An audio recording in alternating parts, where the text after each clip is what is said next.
ये आ गया 295 मेंस, ये आ गया 295 वुमेन्स। क्या खोपड़ी इसकी, क्या खोपड़ी इसकी, अल्लाह की कसम मजाक नहीं कर जेडी दफाएं लगी हैं ऑन ही ना तक नहीं, वो फिर मेरे उस्ताद पे भी वो दफा लगी थी, मेरे पे भी वो दफा लगी, मेरे उस्ताद के सर पे भी थी 295, मेरे सर पे दो है 295 ए 295 सी। जो हमारा आज परफ्यूम लॉन्च होने जा रहा है उसका नाम भी 295 ही है, लेडीज का भी है और जेंट्स का भी है।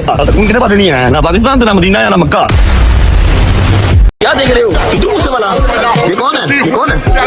अरे साढ़े ते बच्चे भी कोको मेलन देते सिद्धू मूसेवाला कौन पी रहा है, बोतल पी रहा है तो पुलिस वाला डाला है। तो मैं क्या चाहते हैं चलो नहीं पता रोजे के कहता भाई ऐसी साई हुई ਅਸੀਂ ਸਿੱਧੂ ਨੂੰ ਫੋਲੋ ਕਰੀਦਾ, ਅਸੀਂ ਕਿਸੇ ਰੋਮਾਂਟਿਕ ਹੀਰੋ ਨੂੰ ਫੋਲੋ ਨਹੀਂ ਕਰੀਦਾ। ਇਹ ਹੈ ਜੀ ਵੈਗਨ ਜੋ ਮੇਰਾ ਉਸਤਾਦ कहता था कि अगले साल ਦੇ ਵਿੱਚ जी वैगन ਲੈਣੀ ਹੈ, अगले साल G63 AMG जी वैगन लेनी है। ਉਹ टी-शर्ट आ रही भाई सिद्धू मूसेवाले की अल्लाह उसकी मग़फ़िरत को बिल्कुल मारा, मैंने मारा, मेरे गार्ड ने मारा।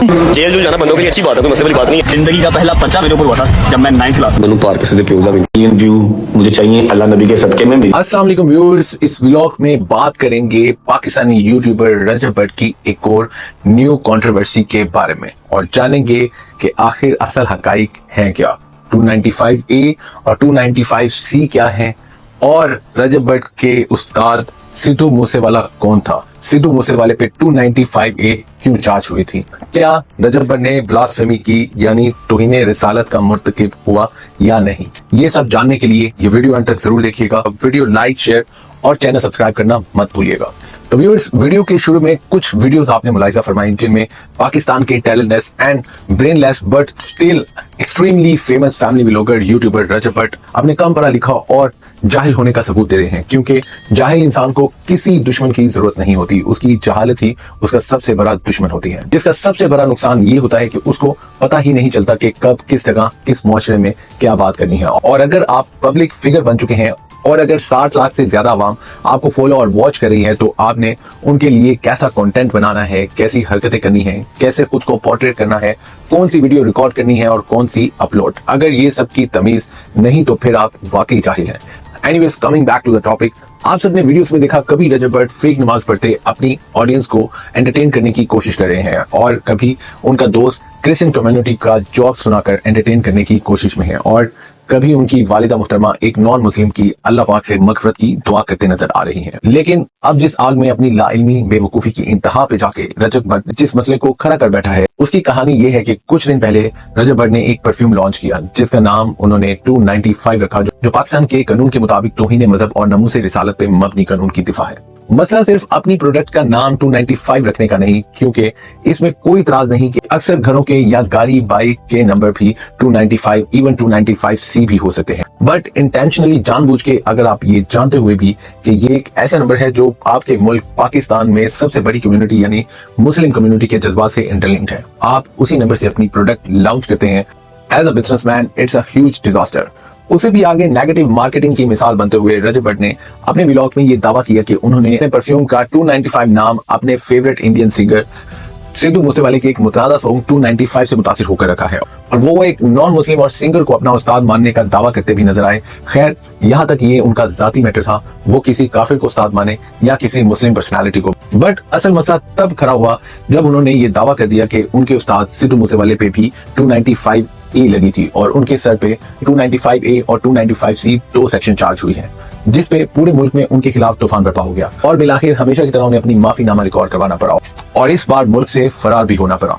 रजब भट्ट हो या कोई इंसान, बार बार अगर आप गलती करते हैं, कोई गलत अल्फाज बोलते हैं या कोई ऐसे एक्शंस करते हैं जिससे किसी भी कम्युनिटी के जज्बात मजरूह हो सकते हैं, तो कुछ अहादीस आपके सामने रखूंगा जिससे इस बात का फैसला करना आप लोगों के लिए आसान हो जाएगा कि क्या रजब भट्ट को ऐसा कहना चाहिए था या नहीं। तो नबी अकरम सल्लल्लाहु अलैहि वसल्लम ने फरमाया, बंदा अल्लाह की रजामंदी के लिए एक बात जुबान से निकालता है, इसे वो कोई अहमियत नहीं देता मगर इसी की वजह से अल्लाह इसके दर्जे बुलंद कर देता है और एक दूसरा बंदा एक ऐसा कलमा जुबान से निकालता है जो अल्लाह की नाराजगी का बाइस होता है, इसे वो कोई अहमियत नहीं देता लेकिन इसकी वजह से वो जहन्नुम में चला जाता है। इसी तरह एक और मौका पर रसूलुल्लाह सल्लल्लाहु अलैहि वसल्लम ने फरमाया, आदमी कभी ऐसी बात कह देता है जिसमें वो खुद कोई हर्ज नहीं समझता लेकिन इसकी वजह से वो 70 बरस तक जहन्नुम की आग में गिरता चला जाएगा। एक और मौका पर रसूलुल्लाह सल्लल्लाहु अलैहि वसल्लम ने फरमाया, जो शख्स अल्लाह और आखिरत के दिन पर ईमान रखता है इसे चाहिए कि वो अच्छी बात कहे या खामोश रहे। इन अहादीस से ये साबित होता है कि we should think many times before speak. और हमेशा अपनी जुबान पर काबू रखना चाहिए और ऐसी बात जुबान से नहीं निकालनी चाहिए जो अल्लाह और उसकी मखलूक की नाराजगी और जमीन पे फसाद का सबब बन सके या बाद में हमें शर्मिंदा होकर माफी मांगनी पड़े। अब आपको बताता चलूं कि रजब भट्ट के उस्ताद सिद्धू मूसेवाले पे 295 क्यों चार्ज हुई थी। जिस सिंगर को रजब भट्ट अपना उस्ताद मानकर जिसकी पैरवी कर रजब भट्ट इस वक्त इस मसले का इस मुसीबत का शिकार हुआ है, उस पंजाबी सिंगर सिद्धू मूसेवाले पर दफा 295A IPC का केस 2019 में दर्ज किया गया था। इसकी वजह उनका गाना जाती जूने मोर वर्गी बना। इस गाने में सिख मजहब की एक अहम शख्सियत भाई बलवंत सिंह लाहौर का जिक्र एक गुस्साखाना अंदाज में किया गया था, जिस पर सिख कम्युनिटी ने एहतजाज किया। सिख कम्युनिटी ने ये इल्जाम लगाया कि ये गाना सिख तारीख और मजहबी अकीदत की तौहीन करता है। सिख कम्युनिटी के एहतजाज के बाद सिद्धू मूसेवाला पर केस दर्ज कर लिया गया। बाद में सिद्धू मूसेवाला ने भी रजब भट्ट की तरह माफी मांग ली और कहा कि उनका मकसद किसी के जज्बात को ठेस पहुंचाना नहीं था और इस तनाजे के बाद ये गाना यूट्यूब से हटा दिया गया। अब आते हैं रजब भट्ट के दावे की तरफ और उस वीडियो क्लिप की तरफ जो तनाजे की वजह बना, जिसमें रजब भट्ट ने बड़े फखरी अंदाज में खुद पे भी कुछ अर्सा पहले नमाज का मजाक उड़ाने पे मियां बिलाल एडवोकेट की जानिब से और अपनी एक वीडियो में अनइंटेंशनली उन्हीं के दोस्त मान डोगर की तरफ से क्रिश्चियन कम्युनिटी की दिल आजारी के इशू पे 295A के जो मुकदमा दर्ज हुए थे, जो बाद अज़ा माफी मांगने पे सोर्ट आउट हो गए थे। तो सवाल ये पैदा होता है कि रजब भट्ट को अगर इन दोनों एक्शंस पे शर्मिंदगी थी तो फिर उनको अब इतना प्राउडली सीना ठोकर ये कहने की क्या जरूरत थी। नहीं, वो फिर मेरे उस्ताद भी वो दफा लगी थी, मेरे भी वो दफा लगी। मेरे उस्ताद के सर पे भी थी 295, मेरे सर पे दो है 295A 295C, जो हमारा आज परफ्यूम लॉन्च होने जा रहा है उसका नाम भी 295 ही है। तो उसका जवाब ये है कि आप भी अपने उस्ताद की तरह अपने ऊपर होने वाले मुकदमात को ग्लोरीफाई करके प्रेजेंट करने की आइडियोलॉजी रखते हैं। को बिल्कुल मारा, मैंने मारा, मेरे गार्ड्स ने मारा। जेल जूल जाना बंदों के लिए अच्छी बात है, कोई मसले वाली बात नहीं है। जिंदगी का पहला पर्चा मेरे ऊपर हुआ था जब मैं 9th क्लास मनु पार किसी दे प्यो दा भी और नई से नई कंट्रोवर्सी को एंजॉय करते हैं। लेकिन इस बार आप ये गलती कर बैठे कि आपने एक ऐसी सेक्शन 295C भी खुद से अपने सर पे डालने की कोशिश की जिसकी सजा कानून के मुताबिक सिर्फ और सिर्फ मौत है। और बदकिस्मती से जब अदालतें अपना काम इंसाफ से नहीं करती तो फिर अवाम कानून को अपने हाथ में ले लेती हैं, जिसकी बड़ी मिसाल पाकिस्तान के सिटिंग गवर्नर को 295C एक्ट को नाउजुबिल्लाह काला कानून कहने पे कत्ल कर दिया जाता है। और आप एक ऐसे मुल्क में इस मसले को रेज कर रहे हैं जहां श्रीलंका से आए शख्स को तौहीन मजहब के इल्जाम में जिंदा चला दिया जाता है और हमारी कुछ ज़हनी मरीज अवाम उसकी जली लाश की वीडियो बनाते हैं। और जिस मुल्क में सवात के पुलिस स्टेशन में तौहीन कुरान के मुल्जिम को थाने में घुस के पुलिस की तहवील से लेकर जिंदा चला दिया जाता है। तो रजब भट्ट साहब, आप अपनी लाइल्मी और जाहिलपन की वजह से कैसे आप इतनी आसानी से दावा कर सकते हैं? अगर आप थोड़े से दीन दुनिया की तालीम कर लेते हैं और दोस्त भी पढ़े लिखे बनाते तो आपको ये अकल देते कि now you are a public figure. Sorry to say Pakistan की एक खास जाहिल ऑडियंस आपकी फॉलोअर्स है। जाहिल ऑडियंस इसलिए कहा कि इनके कंटेंट में सिवाय बोंगियों, शौकियों, रियाकारी, मटेरियलिज्म, फजूलियात या घर की औरतों की नुमाइश के अलावा कुछ भी नहीं होता। सवाल ये है कि रजब भट्ट साहब, आपको क्या सूझी थी कि आपने खुद जलती आग में हाथ नहीं पूरे के पूरा खुद को डालने की भरपूर कोशिश की? अब बात करते हैं कि रजब भट्ट गुस्ताखी रसूल का मुर्तकिब है या नहीं। मुझ समेत अवाम बल्कि उल्मा की बड़ी तादाद की ओपिनियन है कि उसने ये अमल गैर दानिस्ता तौर पर किया और कोई मुसलमान कितना ही गुनाहगार क्यों ना हो अपने होशो हवास में नबी अकरम सल्लल्लाहु अलैहि वसल्लम की गुस्ताखी का तसव्वुर भी नहीं कर सकता। वैसे भी लाख इख्तलाफात हो रजब भट्ट से, बट एक अच्छी बात है कि वो अपने अक्सर व्लॉग्स का आगाज दरूद पाक पढ़ के करता है और अपनी लाइल्मी से उसने जो कहा उस पे उसने कुरान पाक पे हाथ रखे माफी भी मांगी और इस कानून की हमायत का भी दावा किया। बिस्मिल्लाहिर्रहमानिर्रहीम। मेरा नाम है जी रजब। मेरी आप सबसे रिक्वेस्ट है कि इस वीडियो को पूरा देखिएगा।